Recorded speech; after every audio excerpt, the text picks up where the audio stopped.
So today we're going to talk about camera straps and camera bags and cases. Now, let's have a look at the camera straps. Here's the type of camera strap that would come with your camera. It's firm, it's rigid, it's not very comfortable. Here's what I would do with this. And I would get yourself one of these, okay? These are fantastic. This is a quick release camera strap, comes off like so. And it's also made of neoprene, so it's nice and stretchy, really cushiony around your neck.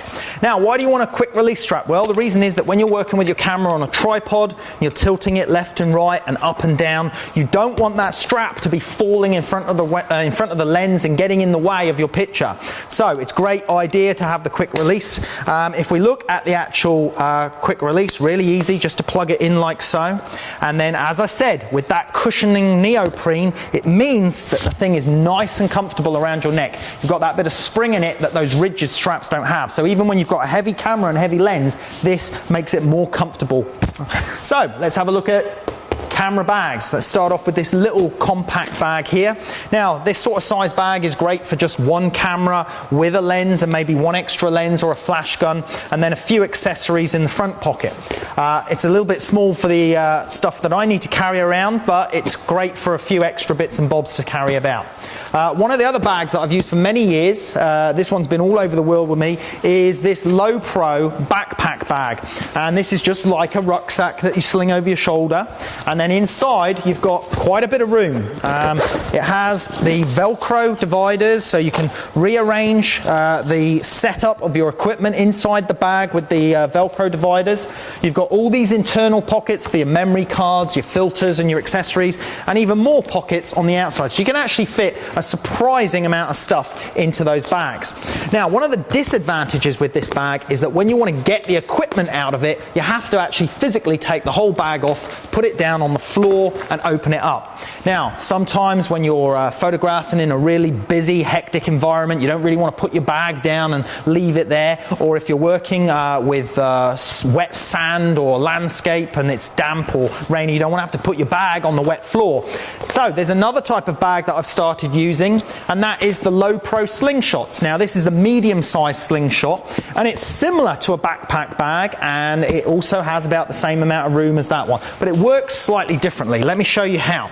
Basically, you can put the bag over your shoulder like so, and then you bring the belt buckle around, which just gives you that extra bit of support.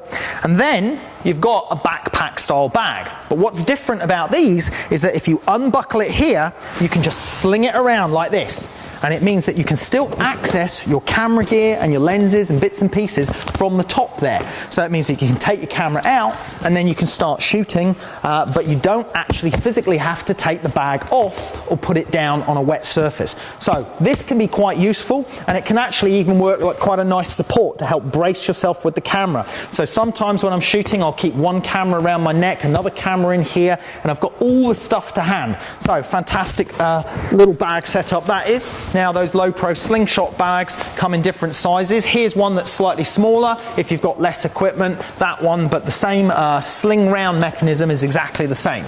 Now, for the more professional level stuff, when we've got an assignment overseas and we've got a lot of equipment to take with us, some of it's got to go in through checked-in luggage. That's when you need to start getting onto these Pelican cases.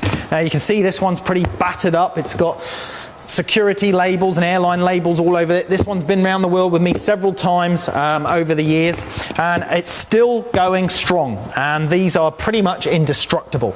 You've got all the room and the padding, put all your different equipment in, locks up like so. You've even got little sections here where you can put padlocks on to keep it secure, and the baggage handlers can throw this about and you can be pretty safe, or pretty sure that the stuff will be safe inside. Now, that one there is a little bit too big to take on as hand luggage. One of my favorite ones, the new ones, is the Pelican case, the 1510. Now, this one conforms to international hand luggage size, so you can actually carry this one on the plane with you in most cases, not in every case, but it's a great case because it's also got the Velcro dividers inside, or you can have the sponge set up, and you've got all these extra pockets for all your bits and accessories, for your filters, your batteries, your cable releases, all that sort of stuff. Again, you have your padlock options, but the other great thing about this case is this. and it's the extendable arm and the wheels. Now when I'm working in cities, this is fantastic because rather than carry that case around with me, you can roll it around behind you, and that has been one of my favourite cases to work with recently.